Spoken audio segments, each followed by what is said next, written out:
ունեք, եւ ըստ ձեզ ինչու է հենց այս ժամանակահատվածն ընտրվել։ Տեսեք, մենք շուտվանից ապրում ենք մի իրականությունում քաղաքական, որ այդ կլասիկ այդ մոտոն որ կա, հաց եւ տեսարաններ, մեր մոտ հացն չկա, մնացել են տեսարանները, անկասկած տեսարանի իմաստով եւ կախյալ դատա իրավական համակարգի պայմաններում կա այն տեսարանը, որի հիմքով փորձում են եւ վստահ են փորձելու են կալանքի տակ, երկարատև կալանքի տակ պահել, թե Բագրատ Սրբազանին, թե մնացած մարդկանց, որոնք այսօր ըստ էության քաղաքական հետապնդման են ենթարկվել։ Ինչ ենք մենք հասկանում, սկզբից այդ շոկային տեսարանը, իրավիճակը, զենքերի, ինչ որ այլ առարկաների, հետո որոշ ձայնագրություններ եւ որոշակի ժամանակ անց արդեն տեսնում ենք, որ կարծես թե զենքերի մեծ մասի շուրջ հենց իրենք քննիչները հրապարակել են թույլտվությունների առկայություն։ Դրանից հետո տեսնում ենք, որ այդ իբր թե պայթուցիկ նյութերը ինչ որ մանկական կամ ամանորյա ինչ որ բաներ են, խլապուշկեք են, այսպես ասած։ Այսինքն որևէ զենքի, զինամթերքի մասին կարծես թե խոսք չկա։ Կամ եթե կան, գիտեք ինչ, ով է ասում, որ 90 խուզարկություն անելու արդյունքում ինչ-որ ապօրինի բան չի հայտնվի։ Արդյոք դա նշանակում է, որ ինքնին դա կարող է նշանակել, որ շարժումը ծրագրել է ինչ-որ բռնի հեղաշարժում անել։ Ես կարծում եմ, որ ոչ։ Մենք ունենք արդեն փորձեր, տարբեր գործերով քաղաքական, որ իրապա մարմինները իրականացնում են մոնտաժումներ ձայնագրությունների, չեն էլ թաքցնում դա իմիջիայլոց, շատ գործերով ասում են դե հա կա որոշակի աշխատանք արված եւ դեռևս պետք է պարզվի, օրինակ այս գործով քանի այդպիսի հատվածներ են իրար կպցրել, ինչ փոփոխությունների ենթարկվել կամ չի ենթարկվել, դրանք մասնագիտական հետազոտման առարկա են, հնարավոր չի պնդել ակնհայտ արված են արված չեն, բայց առնվազն այդպիսի հիմնավոր կասկածներ, նույն փաստաբանները, ներկայացուցիչները, այն անձանց, որոնք այս պայն գրական եւ քաղաքական հետապնդման են ենթարկվում, հայտնել են։ Հետևաբար ես կարծում եմ ուղղակի մեզ դիտող մարդկանց կոչ եմ անում նաև մասնագիտական փոքր-ինչ դաշտից խոսալով չշտապել տեսարաններից չտպավորվել այնքան, որ մեղավորներ կարգել։ Սպասենք։ Հիմա է ընտրվել ժամանակահատված այս պայքարը, այսպես ասած, ճնշելու։ Մենք ես կարծում եմ հատկապես Նիկոլ Փաշինյանի պրիզմայի եւ ընդհանրապես աչքերով նայելիս ապրում ենք 2026-ին նախորդող ժամանակահատվածում, այսինքն նախընտրական ժամանակահատվածում, երբ Նիկոլ Փաշինյանին պետք է օգտագործել ցանկացած առիթ, ցանկացած հիմք, որպեսզի որևէ կերպ արդարացնել իր գոյությունը այս պետության քաղաքական համակարգում։ Այսինքն այս պահին գոնե ասում է, տեսեք, ժողովուրդ ջան, ահաբեկչության ռիսկեր կան, ահաբեկչության փորձեր կան, ես նրա համար եմ, որ դա կանխեմ։ Որևէ ձև փորձում է արդարացնել իր գոյությունը եւ անհրաժեշտությունը, նույն Սամվել Կարապետյանի դեպքը ինչ էր եղել։ Մարդը ասաց, որ ես իմ ձևով եկեղեցու կողքին եմ լինելու։ Մի քանի ժամ հետո հայտնվեց ճաղերի ետևում։ Պարոն Հակոբյան, հայրենի կուսակցությունը ինչպես է վերաբերում այս զարգացումներին եւ արդյոք Արտուր Վանեցյանը կգա աջակցելու կալանավորման ձերբակալված անձանց։ Իվրազի մի քիչ սպաս։ Արտուր Վանեցյանը արդեն բավականին ժամանակ է, ինչպես դուք տեղյակ եք, падգամավոր չէ։ Նա այդ իմաստով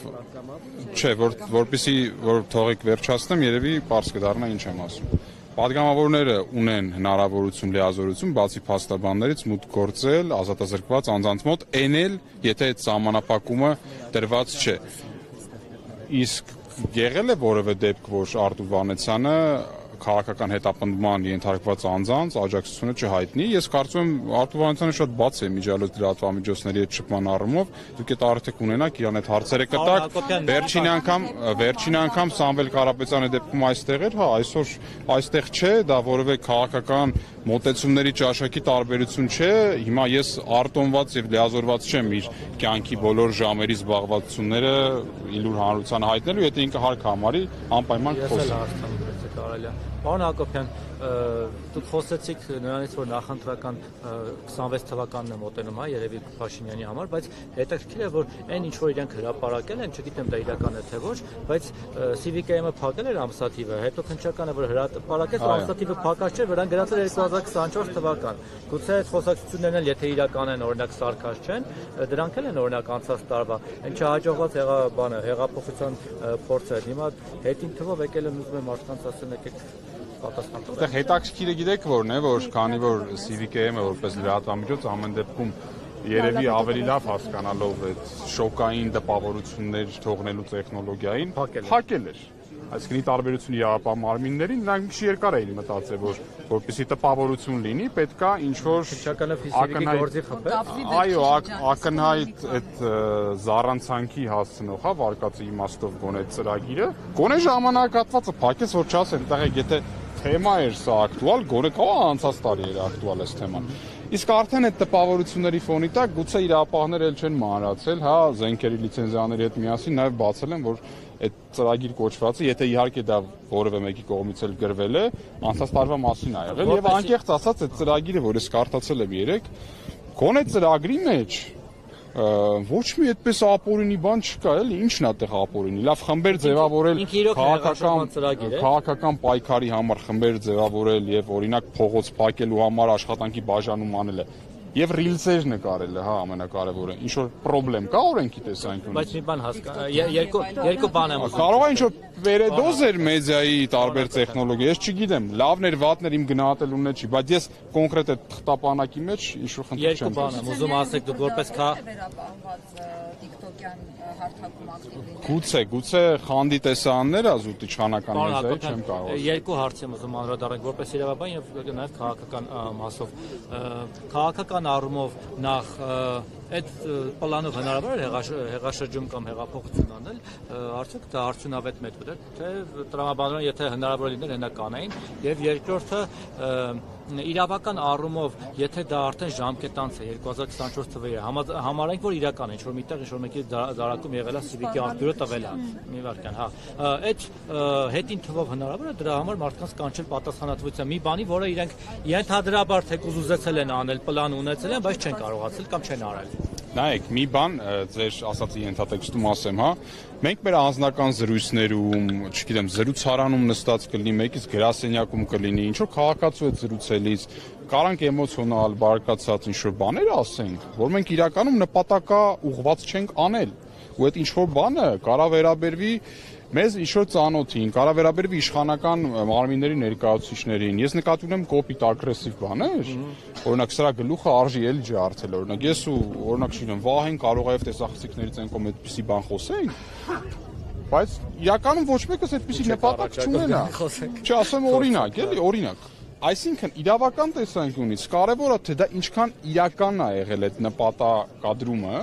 եւ ինչքան է պատրաստություն եղել, օրինակ, հա, այն բառերի, որոնք հրապարակված են, անգամ եթե իրական է, ինչքան է իրական եղել դրանց կատարումը։ Այն որ դուք գաղտնա լսել եք մարդը իր, ասենք, համակիրների մի քանիսի հետ, անգամ եթե դա իրական է, խոսել է, դեռ պետք է ապացուցվի այդ, չգիտեմ, ինչ որ մեկի ֆիզիկական բռնության ենթարկելու այդ թեման եղել է իրական, թե եղել է երկու օրինակ էմոցիոնալ մարդկանց, բարկացած մարդկանց կամ թեկուզ, չգիտեմ, քաղաքական զուտ մարդկանց խոսակցություն, որը եղել է ուղղակի խոսակցություն։ Այսինքն ուղղակի խոսակցությունը եւ նախապատրաստությունը հեղաշրջման տարբեր բաներ են, ինչ վերաբերում է կոնկրետ ձեր ասածին, նայեք։ Հիմա օրինակ քննչականը ենթադրում եմ։ Այդ ֆանտաստիկ պլանով հեղաշրջում հնարավոր է։ Քննիչները, դատախազները գնալու են, չէ՞ նշեն։ Նայեք, հստակ նշված է ժամանակագրություն։ Այնտեղ կար օգոստոս, եթե չեմ սխալվում, հուլիս, եթե չեմ սխալվում, սեպտեմբեր։ Բալավ, եթե դու էդի պետքա օգտագործես, որ պետքա լինի, չէ՞ որ նախապատրաստությունը նշանակում պետքա լինի։ Բայց մի հատ կողքը կա 2024 թվական, էլի։ Հիմա կամ պետք է որոշեն այդ ընդհանրապես չօգտագործել։ Կամ պետք է հասկանան ոնց են համոզելու դատարանին, որ ստեղ 2024 են գրել, բայց նկատի են ունեցել 2025։ Կարող ասենք օգոստոս են գրել, բայց հունվար են նկատի։ Գրել էին արել։ Ով չի միացել։ Սամվել Ալեքսանյանը չի միացել, դրա համար չի ստացվել, որտեղ իրանունը տեղեկացված չէ։ Իսկ հիմա դուք իր հետ գուցե ինչ-որ մի ծանոթություն ունենաք, ես չունեմ։ Օգնականին եմ ճանաչում։ Չէ, լրագրող որպես հայտնի կարող է շփված լինեք, ես չեմ շփվել երբևէ։ Բագրատ Սրբազանից արգրավել էին նյութերով բաներ, ծխարցակիչներ գունավոր,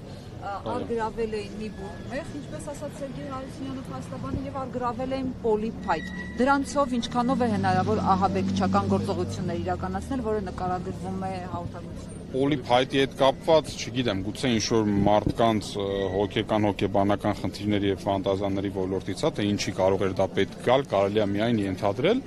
Իսկ ինչ վերաբերում է այդ ծուխ, լույս արձակող նյութերին, գիտեք, բոլոր շարժումների ժամանակ էլ հայրենիքի փրկություն կլինի այդ շարժման անունը, դիմադրություն շարժում կլինի, սրբազան պայքար, տո 18 թվականի շարժումները, ցանկացած պայքարի ժամանակ այդ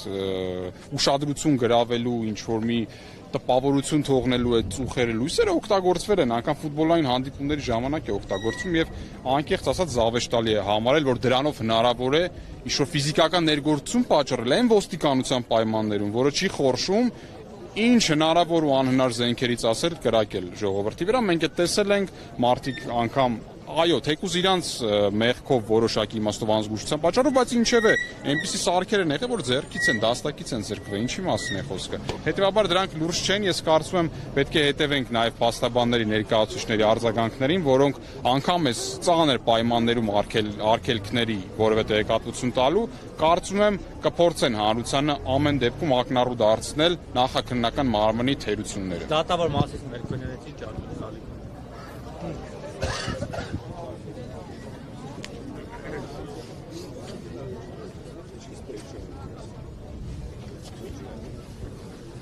Աշինքի համար ես հարցում, ես հիմա այնքան խառն եմ այդ հարցին